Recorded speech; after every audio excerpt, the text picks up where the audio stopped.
Hello, everyone. My name is Della Luna, and I've studied with Sabrina, Monarch, and Kaypacha. Today, I am presenting on 2020 collective deconditioning in the USA. And this presentation is made for EA Zoom meetings for May 23rd, 2019. So astrology is a system of representation that includes our language, our storytelling, and our mythology that define how we view our world. And I do a form of decolonized astrology, which uses diverse cultural archetypes and inclusive historical analysis. We're now going to switch to talking about evolutionary astrology.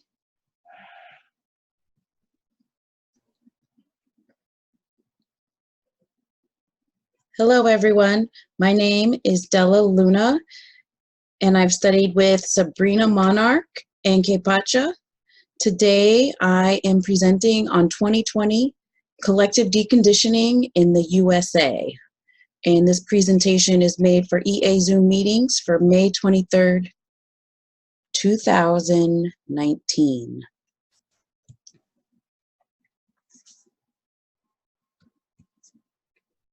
Evolutionary astrology is a methodology taught by Jeffrey Wolf Green.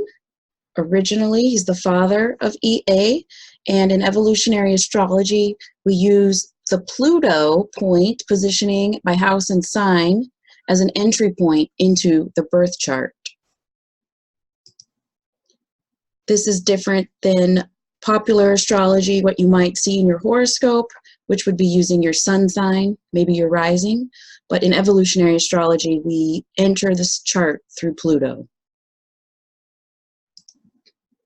Pluto correlates to our deepest unconscious security needs, and as a result, behaviors that are primarily unconscious.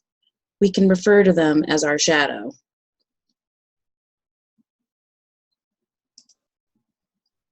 Pluto correlates to our early childhood feelings and experiences, what we came into this life with. So evolutionary astrology takes into account our Pluto as well as the nodes of the moon, the north node and the south node of the moon, south node correlating with the past, and the north node with our future. But together they give us a soul perspective, like a wider perspective than our human self. And the relationship between Pluto and the nodes of the moon is called the evolutionary axis. And this is the foundation of evolutionary astrology. I did add the nodal rulers here. We wouldn't want to leave them out, but I just wanted to provide a simple definition of what evolutionary astrology is. Evolutionary astrology reflects natural law. One of the basic tenets I'd like to point out is the law of polarity.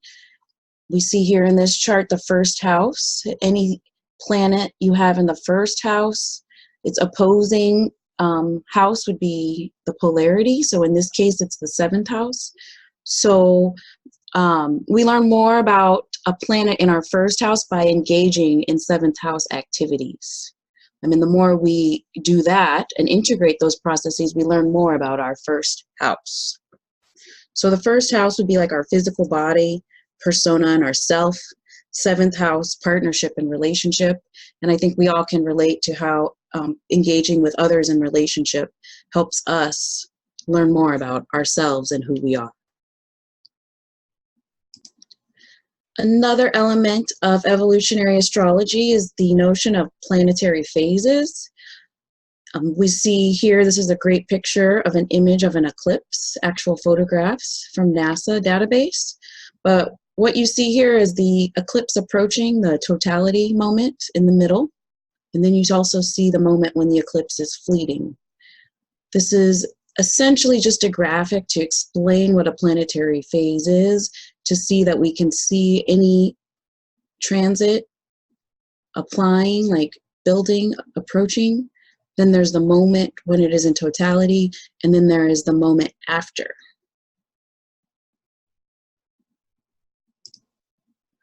As humans, we're all very familiar with these phases as the Earth and the moon go through this. We watch the moon become full every month. So there is some familiarity that we all see in our daily lives in the planetary phases, which can then be applied to every transit or aspect. So a conjunction is when two planets or planetary bodies align in the same position in the sky. You can see like this eclipse here, but through the element of planetary phases, we can then see that there is a moment before the conjunction and a moment after the conjunction. And in evolutionary astrology, the moment before the conjunction is referred to as the balsamic phase, and then the new phase would be after the conjunction has passed. So in the balsamic phase, we're seeing the end of a cycle. And things that are noted here are collapsing of structures and of forms and habits in preparation for the new phase.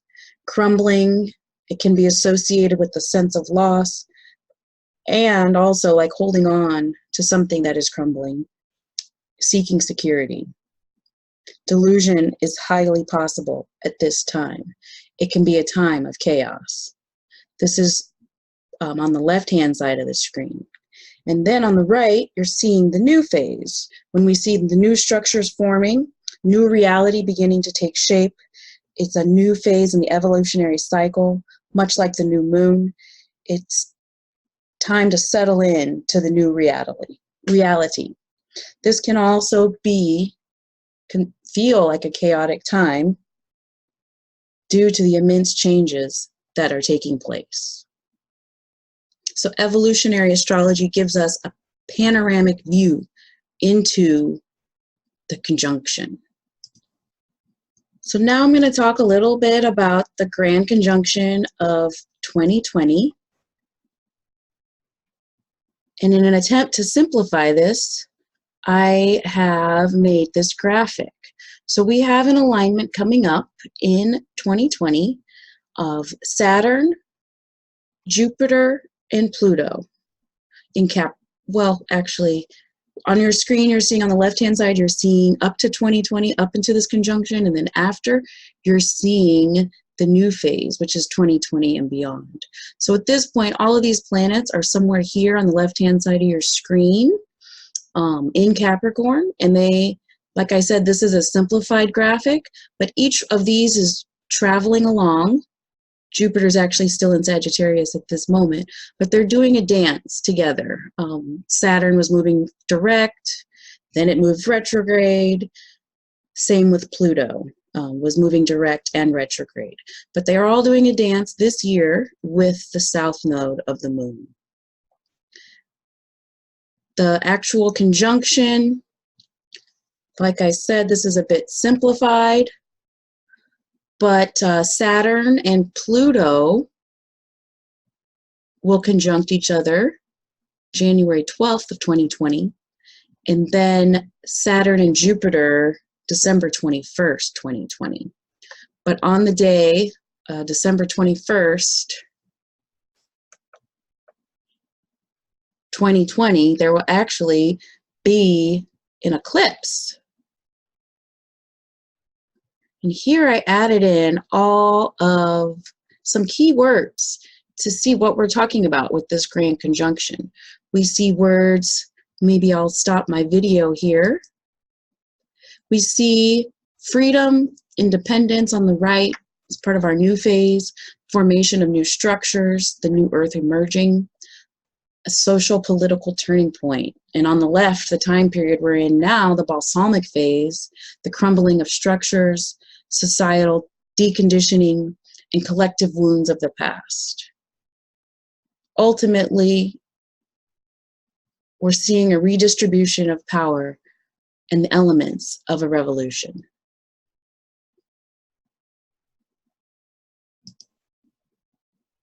So we are currently closing a big cycle for all life on the planet and preparing for a new cycle to begin in 2020. The last time a conjunction like this happened was over 6,000 years ago, and this is associated with the patriarchy. These times leading up to the transition are signified, or have been signified, by the suppression of the feminine and the rise of distorted power and corruption in the wounded masculine. So while this is a global phenomenon for all life on the planet, this is all happening as well at the exact point of the Pluto return for the United States of America. So this is associated with the actual signing of the Declaration of Independence. But that might be a bit much for this single presentation. I just wanted to mention that element as well. This is largely why my presentation is on the United States. So now, like I said, we're here in this balsamic phase, witnessing the crumbling of structures, preparing for the new to come. And I wanted to zoom in to where we are now, which is this darkening phase of the conjunction. Right here where this square is, I wanted to zoom in there and talk about where we are now.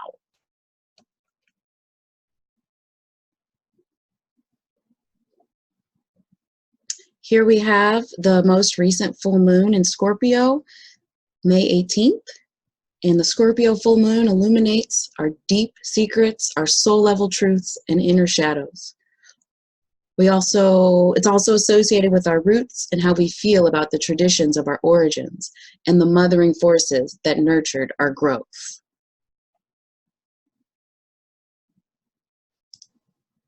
So this is the full moon chart from Oakland, California, which is where I live. And what we're seeing here, we had Uranus conjunct Venus in Taurus, and Saturn and Pluto in Capricorn. And these are two of the elements I was going to talk about, Uranus and Taurus, the red arrow there. We're also seeing Jupiter square Neptune. And finally, Saturn in Capricorn. These are the three aspects that I intend to talk about in this presentation, and these are aspects that will be present for the entire year of 2019. So let's begin with Uranus in Taurus. Uranus is an outer planet, and it has an 84-year cycle. Because of that, it means that we are entering a phase of life that most people living have yet to experience.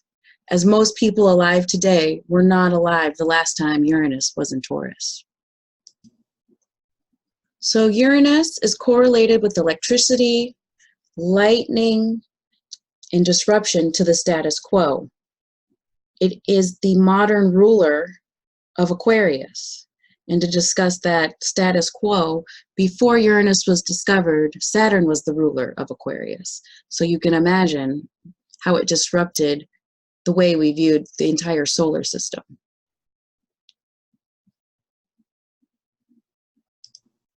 Uranus is equated with liberation, freedom, and breaking free from societal, familial, religious, education, limitations that have been oppressed upon us by external authorities. Uranus brings about events that trigger transformation. Uranus also represents our future self in the process of breaking down old limitations to our continued transformation. Uranus is also associated with trauma, as the act of breaking free from the known into the unknown can oftentimes be experienced as trauma. Uranus has a disruptive, equalizing energy that strives to make improvements.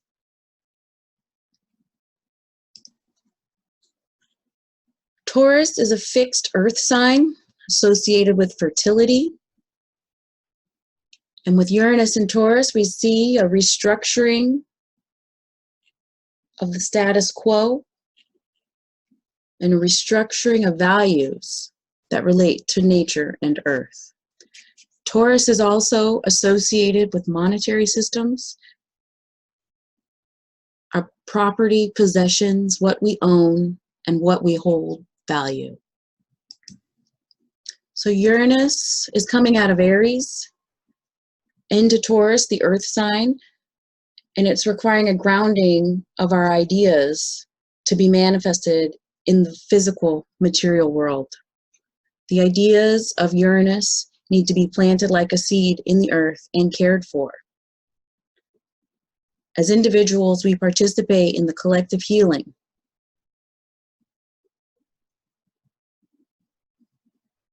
of trauma somatically through our bodies. Taurus, wow. So with Uranus and Taurus, there's an increasing awareness of the evolution of the human species. We are in highly progressive times and being introduced to new realities. We're at a time when the story of our civilization can be rewritten in a day. The function of liberation experienced through our bodies is playing out in the political, gender, racial, and economic realms of life. Now more than ever, the process of integrating and healing trauma is central to our collective evolution. So with Uranus and Taurus, for the next 7 years, we are expecting a disruption to the status quo, the way things are, especially in the financial systems. Which brings up the question, what is the status quo in the monetary system today? Which I refer to as capitalism. And when did it all begin? I'm going to switch gears now and look at an infographic that covers history of the world, 315 years in the beginning of the capitalist system. So actually there was a Harvard business study done by a researcher who set out to discover what was the beginning of capitalism, global markets, and what they discovered, surprisingly, as they researched account books from the mid-1800s, a period of major economic development during the rise of industrialization of the United States, they stumbled across slavery as the unexpected source of the economic innovation. Rosenthal, the researcher, found that Southern plantation owners kept complex and meticulous records that measured the productivity of slaves and carefully monitored their profits. Several of the slave owners' practices are widely used in business management today. The evolution of modern management is usually associated with good old-fashioned intelligence and ingenuity, but in reality, it's much messier than that. Capitalism is not just about the free market, but it was also built on the backs of slaves who were the opposite of free. So eventually, with the wealth gained from the slavery, plantation owners were able to live off-site. And that's when business management started.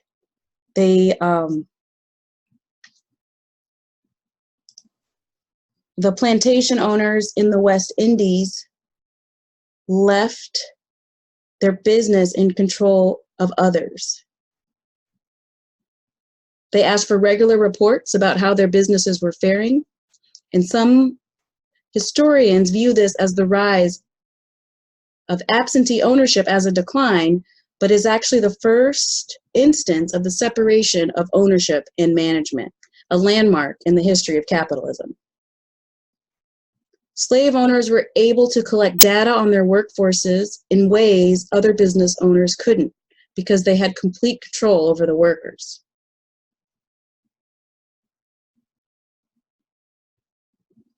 The widespread adoption of these accounting techniques is partly due to an accountant named Thomas Affleck, who developed account books for plantation owners that allowed them to make sophisticated calculations and measure productivity in a standardized way. Tracking this information allowed planters to determine how far they could push workers to get the most profit. Using the accounting books, slave owners could see how many pounds of cotton each slave picked and compare it to their output from previous years. I'm going to switch gears now and show you an infographic that will put the transatlantic slave trade over time. It helps. So this infographic created by Slate Magazine shows the impact of the transatlantic slave trade. We're going to see 315 years of global history covered, 2,528 total voyages. This is only focusing on the voyages that were documented. And the size of the dot, each boat is a dot, and the size of the dot correlates to the number of enslaved people on that voyage. I believe this graphic, you really get a sense of how the slave trade impacted the global economy.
I really find that infographic useful, how it uses Saturnian time to really relay the impact of this era in our human history.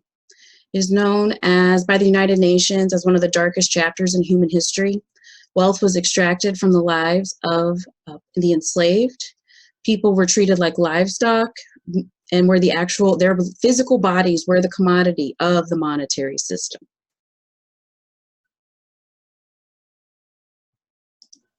In the Harvard Business Review, research has shown how modern business practices evolved from the era of slavery.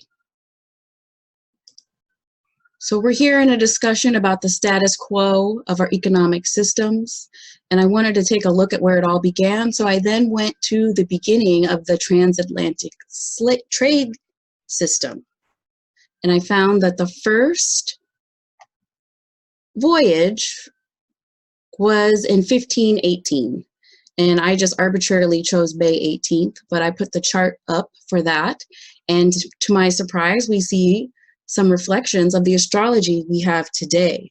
So in 1518, we had Uranus in Taurus at 9 degrees, which is also what we have now, Uranus in Taurus, just entering Taurus, very similar to this. And also here we have the Saturn-Pluto conjunction. Pluto at 5 and Saturn at 9.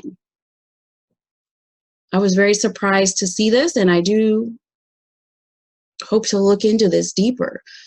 Furthermore, to take this even deeper, we have the nodes, south node of Pluto and the south node of Pluto and Saturn. Oh my gosh, Saturn, Jupiter, and Pluto. They were all in Capricorn at the time. So I just found it fascinating how the start of this economic system correlates to the time we are in now, astrologically. I won't get into planetary rulers. I'm totally not an expert, but I do hope to engage more around this and explore what is the meaning of these planetary nodes and these transitions that we are expecting through 2020. So moving on to our modern times, here we know in astrology we talk about the end of the patriarchy, the era that we are in now defined by the last 6,000 years. And here, I love this image. I feel like it just portrays the patriarchy in an image well. You see the resources of the earth being funneled into some sort of technological tool, which then is spitting out what looks like money. So the patriarchy, here I have notes, is defined by the isms of the times. We have colonialism, which is based in racism and white supremacy. We have capitalism, which is the extraction of resources for profit. And we have nationalism, which is post-colonial first world dominance. These are all have signifying similarities, the unequal distribution of power and resources, and this imbalance has been solidified through our hierarchical societal structures. And one thing we know for sure, that we are at a tipping point for all life on this planet.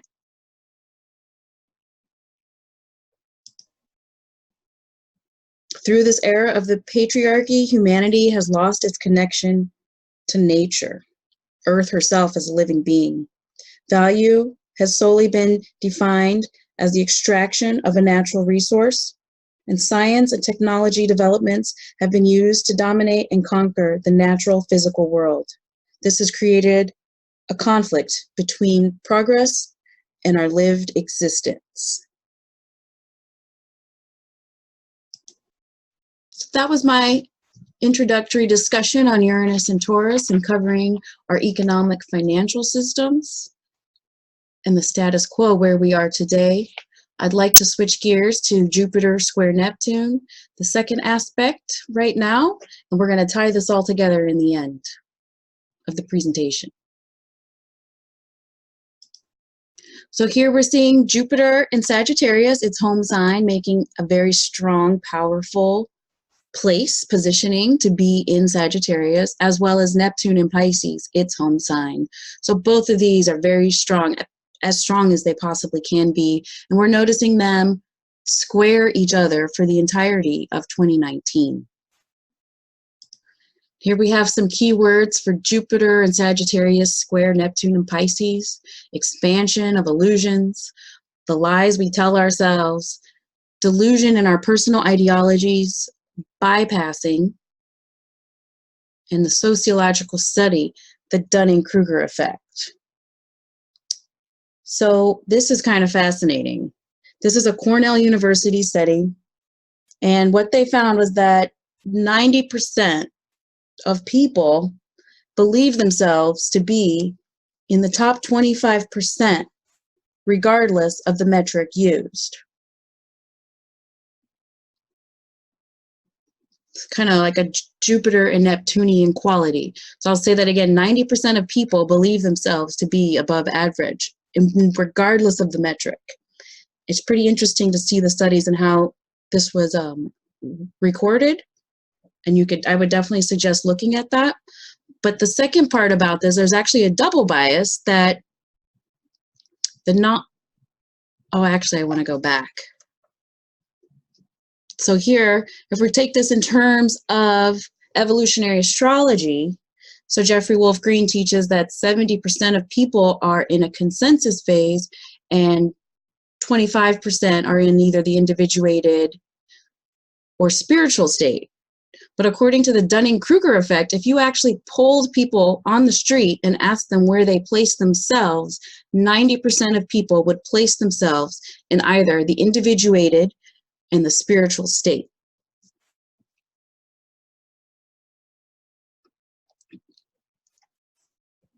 And here's the secondary part of the Dunning-Kruger effect, the bias. Knowledge and intelligence that are required to be good at a task are often the same qualities needed to recognize that one is not good at that task. So if someone weren't in the individuated state, they would not have the awareness to recognize that they weren't in the individuated state. So it's almost like being double blind to the state at which they're in. And I'm just putting it in terms of evolutionary astrology, but the research shows that regardless of the metric used, whether it's teaching, whether it's cooking, most people place themselves above average. And that's just normal across the board. Imagine during this era of Jupiter square Neptune, what that might be like, a pronounced. I love this comic here, kind of the impact in our real life of the Dunning-Kruger effect. You know, it shows these smug pilots have lost touch with regular passengers like us. Who thinks I should fly the plane? Kind of how we can end up in an illusion about what our personal ideologies and impact that they have on others.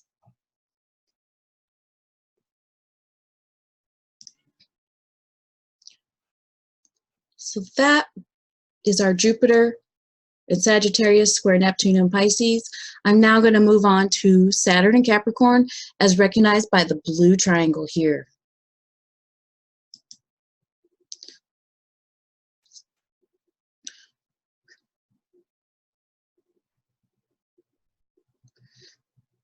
I love this image. We often talk about in evolutionary astrology, Pluto in the shadow. I love this graphic because it's showing a representation of culture and all of the visible aspects of culture that we normally associate with, but then also the less visible, shown here in the middle, aspects of culture. And then there's even the not visible aspects of culture. So I just love this way of viewing data. So we've seen how the birth of this country came out of the colonial transatlantic slave trade and how that created the modern financial system we're in today. The US today is still best described as a white supremacist society, even though legal apartheid has ended and even though we're in a civil rights era. But events daily reveal that white supremacy is conditioning the structure of our society. In material terms, we see the data between the gap in wealth and well-being, which includes access to healthcare, graduation rates, housing. We see the gap between people in the United States the exact same as it was in 1968, the Civil Rights era.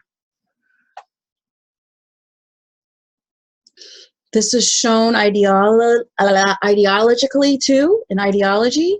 If you look at any course catalog of any university in the United States, the knowledge that is highlighted all comes from Northern European, whether it's politics, art, or culture.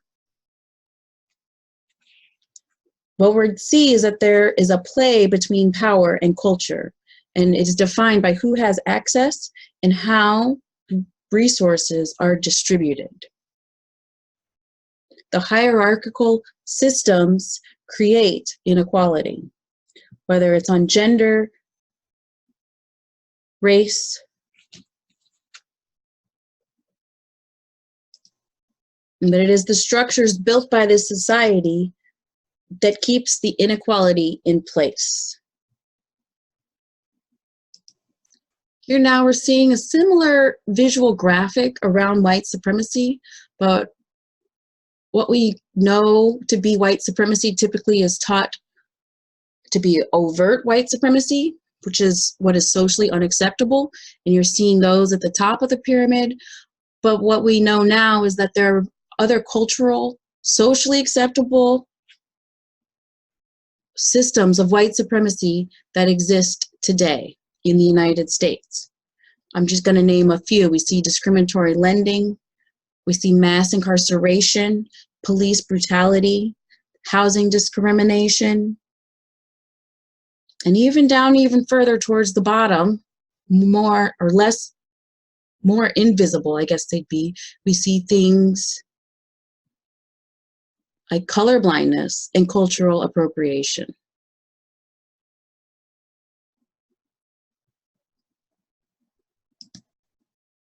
These things have become so common that we have naturalized it. Many of us believe that this is just the way things are. But we are living in a world of profound injustice, where more than half of the world's population lives on less than $2.50 a day. But what about the age of Aquarius and we're all one? Yes, we are all one, but we need to address the distribution of power and wealth and have to recognize where we are and where we came from. This is just a general hierarchical structure of society.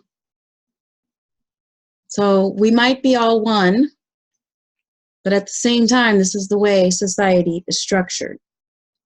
This is our Saturnian structure. Here's some data in case anyone needs it to back up what I'm saying. This is some statistics from as late as 2013, showing the disparity between gender and race. Again, this is for the United States. So here we have the Saturnian structure. Saturn and Capricorn, we cannot dismiss the structure like what patriarchy has built, the society as it is. This is the Saturnian form is pulling us out of the delusion of Jupiter square Neptune. So because of this, it's almost like Saturn in this era is the gift. Because we know that this structure exists from the patriarchy, which we are coming out of,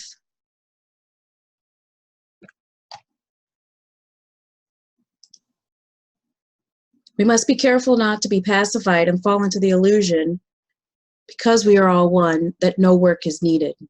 Because we are in a post-apartheid, post-civil rights era, in this Saturnian structure, hierarchy society, we know that supporting the people at the bottom of the society structure will benefit everyone on the planet. So there is no need to reinvent the wheel as it pertains to how to move about to make this change. What we need to do is to get behind the leaders of the underclass movement.